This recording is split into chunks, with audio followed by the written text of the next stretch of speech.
I'm the fifth generation to be born in the United States, and we've all farmed. So it hasn't been that many years we all started here. We're farming about 1,500 acres. But over the years, we've employed no-till since the early 90s as fast as we could implement it. We've started to use cover crops in the mid-90s with lots of different kinds.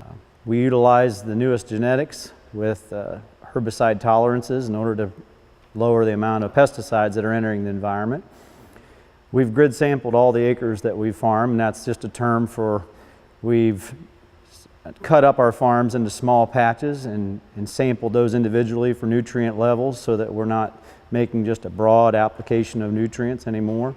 And then we utilize equipment that can take what results come back and only apply the amounts of nutrients that we need on the specific acres. There were always rules of thumb of how much nutrients to put on, how much farmers felt it took, how much researchers felt it took to create X amount of yield per acre.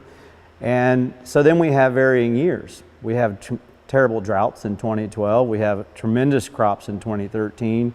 Those are examples of where utilizing just a cover rate that covers every acre the same wouldn't be the best practice. So the idea of taking the information of how much the crop yielded with how much the soil has inside itself, and then being able to put those two together and simply replenish the amount of nutrients needed, overall lowers our fertility bill, or at least puts it in the right places in the field. Economics have always driven a lot of our decisions. My father was one of the earliest no-till drills in the neighborhood, and so that he could see the benefit. We were trying to do diversification with hogs and vegetables and grain, and so not tilling and tilling was also a real benefit to him also by being able to just go in and no-till the soybeans into the field. I've learned that we can farm acres more efficiently.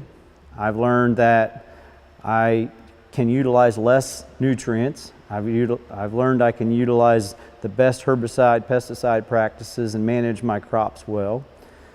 I've learned that I can be successful on more acres with less labor and less time and less equipment by practicing some of these.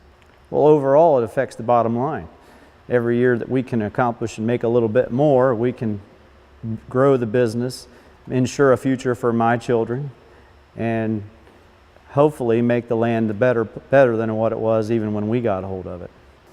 I believe less time I spend in the field, I spend more time in school boards and community events and supporting my local community. So I think overall, yes, it benefits the community.